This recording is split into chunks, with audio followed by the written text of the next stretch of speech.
बिस्मिल्लाहिर्रहमानिर्रहीम, अस्सलाम वालेकुम। मैं हूं नौमान खान। नाज़रीन कराम, आज 14 अगस्त 2023 है। आज़ादी की जंग, पाकिस्तान तहरीक इंसाफ के परचमों की संग इतनी ज़्यादा खौफ, इतनी ज़्यादा प्रेशर, इतने ज़्यादा पर्चे, इतनी ज़्यादा गिरफ्तारियों के बावजूद भी ये तमाम चीज़ें पाकिस्तान तहरीक इंसाफ के वर्कर्स के राह में रुकावट ना बन सकी। कल से जो क्लिप्स आप देख रहे हैं, जो सोशल मीडिया पर वायरल हैं, और जिस तरीके से पाकिस्तान तहरीक इंसाफ चाहे थोड़ी तादाद में क्यों ना हो, लेकिन आपको एक जुमात के परचम पाकिस्तान के परचमों के साथ नजर आएंगे और वो पाकिस्तान तहरीक इंसाफ के परचम होंगे। हालांकि सबसे ज्यादा सप्रेस किए जाने वाला जुमात, सबसे ज्यादा दबाव में लाए जाने वाला जुमात, सबसे ज्यादा डराने धमकाने वाला जुमात, सबसे ज्यादा इनके खिलाफ गिरफ्तारी और पर्चे होने वाला जुमात, जो इस वक्त पाकिस्तान के रियासत की ज़ुदकोबी का निशाना बनने वाले हैं। लेकिन इस तमाम तर खौफ के बावजूद भी पाकिस्तान तहरीक इंसाफ के वर्कर्स ने कल जिस तरीके से जोश और वलवले के साथ पाकिस्तान के परचमों के साथ पाकिस्तान तहरीक इंसाफ के परचम लहराए, न सिर्फ पुलिस जो कि जहां पर पाकिस्तान तहरीक इंसाफ का झंडा वो देखती हैं तो उनको पकड़ लेते हैं, जो बेचते हैं उनको पकड़ लेते हैं, जो लहराते हैं उनको पकड़ लेते हैं, जेल में डाल लेते हैं। यानी इस कदर फस्तायत पाकिस्तान में पहली मर्तबा आप देख रहे होंगे। और हमेशा से पाकिस्तान में जो हमारे पॉलिटिकल पार्टी के जो लोग होते हैं या पॉलिटिशियंस होते हैं, वही निशाना बनते हैं, कभी एक, कभी दूसरा, कभी तीसरा। और ये पाकिस्तान की एक तल्ख हकीकत है कि पाकिस्तान पर कभी भी जमहूर का राज नहीं रहा,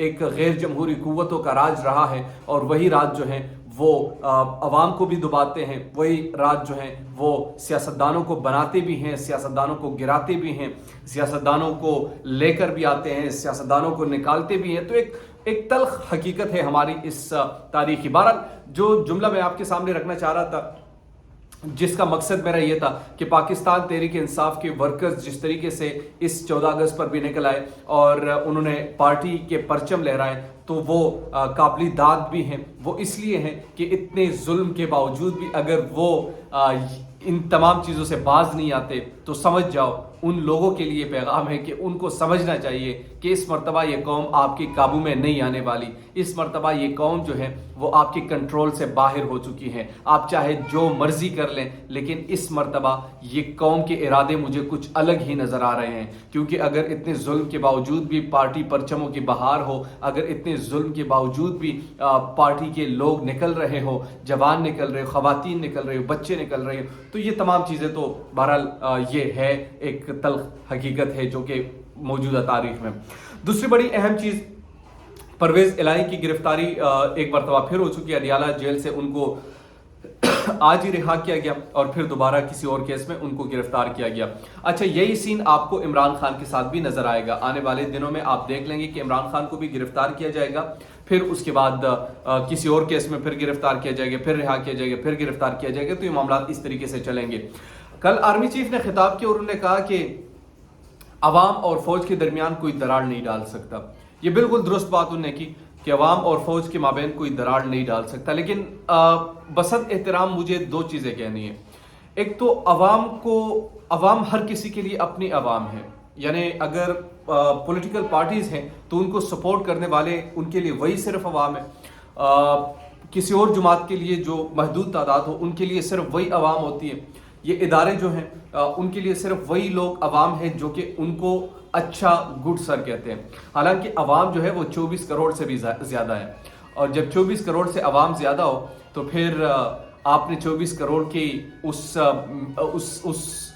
जहन को देखना है, उस सोच को देखनी है कि ये अवाम किस तरफ बढ़ रहे हैं, ये अवाम जो है वो क्या चाहते हैं, ये अवाम जो है इनकी सोच क्या है, क्या वो इन पॉलिसी से इख्तिलाफ रखते हैं या इत्तेफाक रखते हैं, क्या जो पॉलिसीज उन पर नाफिज की जाती है क्या वो उनसे खुश है या नाखुश है, क्या वो जो इस्टेब्लिशमेंट की पॉलिसी हो, पॉलिटिशियन की पॉलिसी हो या ब्यूरोक्रेट्स की पॉलिसी हो, क्या उसके साथ वो लिंक करते हैं या नहीं करते, क्या उनको वो मुतासिर करते हैं या नहीं करते। तो ये चीज़ जजमेंट्स पर होती है। अगर आप आंखें बंद करके सिर्फ ये कहते रहे कि अवाम और उनके माबैन कोई दरार नहीं, बिल्कुल कोई नहीं डाल सकता। लेकिन सिर्फ और सिर्फ कौन डाल सकते हैं? अपने पॉलिसीज हमारे डाल सकती हैं। वो पॉलिसीज जो अवाम दुश्मन, यानी आप अवाम की बुनियादी हुकूक को सलब कर दे, आप अवाम की बुनियादी हुकूक ना दे, आप अवाम को وہ رائٹ نہ دے جو جس رائٹ کے وہ حقدار ہو، تو پھر وہ سوال تو پوچھتے ہیں نا، پھر وہ سوال تو کرتے ہیں. تو یہ ایک نقطہ ہے جو کہ ہم سب کو سمجھنا چاہیے. ایک آخری چیز، حنا پرویز بٹ کے ساتھ کل ایک ناروا سلوک کیا گیا، اس کی جتنی بھی مذمت کی جائے کم ہے. ایک تو حنا پرویز بٹ صاحبہ، ان کی سیاسی ایفیلیشن ایک طرف، وہ وہاں پر موجود تھی اپنے بیٹے کے ساتھ، اپنے بیٹے کے ایڈمیشن کے سلسلے میں، چاہے جو مرضی آپ کا اختلاف ہو، یار خواتین کے ساتھ اس قسم کا ناروا سلوک، یعنی ان کے بیٹے کے سامنے، کیا آپ نے ان کی تذلیل کر کے کیا کیا؟ اور کیا وہ ذلیل ہو گئی؟ نہیں، ذلیل میری نظر میں وہ دوسری ہوئی تھی جو کہ آوازیں کس رہی تھی، جو گندی گندی گالیاں دے رہی تھی.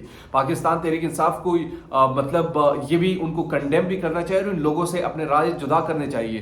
اسی وجہ سے تو یہ بربادی کی طرف آپ جا رہے ہیں. اتنی جاہلیت مطلب کوئی سوچ بھی نہیں سکتا کہ مطلب کیوں اس طرح کرتے.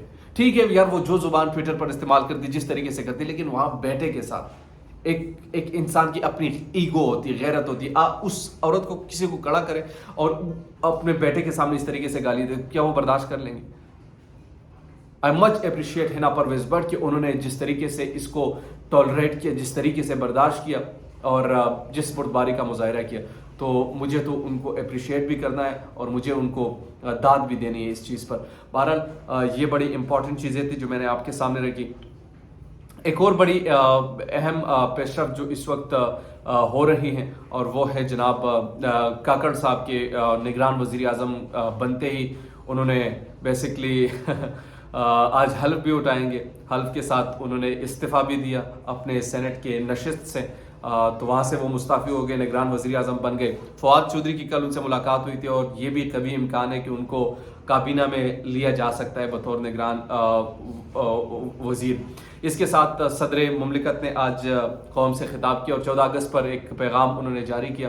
اس پیغام میں انہوں نے بیسکلی یہی کہا کہ تمام سیاستدانوں کو درگزر کا رویہ اپنانا ہوگا، لیکن ایک ایسا درگزر ہوگا کہ ایک شخص جو کہ توشہ خانہ کی کیس میں تو جیل میں سزا پر ہیں، دوسرے لوگ جو ہیں وہ BMW لے کر بھی عوام کے سامنے ہیں اور ان کو سپورٹ بھی ببانگے دول کیا جا رہا ہے. تو عوام یہ جب دو نظریہ دیکھتے ہیں کہ ایک معصوم کو جیل میں اور دوسرے بدماشوں کو جن نے اس ملک کے کھوکھلا کر کے رکھ دیا ہے ان کو اس طریقے سے پروٹوکول ملتا ہو، تو پھر عوام بھی یہ سوچتی ہے کہ ہمارا اس ملک کے ساتھ جو کنیکشن تھا وہ کس بنیاد پر تھا. کیا وہ اس بنیاد پر تھا کہ ہمارے اوپر کرپٹ لوگوں کو مسلط کیا جائے گا؟ کیا وہ اس بنیاد پر تھا کہ ہمارے اوپر اس طریقے سے باہر سے امپورٹ شدہ حکومت لے کر آئیں گے وغیرہ وغیرہ؟ یہ سب چیزیں سوچ رہے ہوں گے. بہرحال یہ اہم چیزیں تھیں جو میں نے آپ کے سامنے رکھی.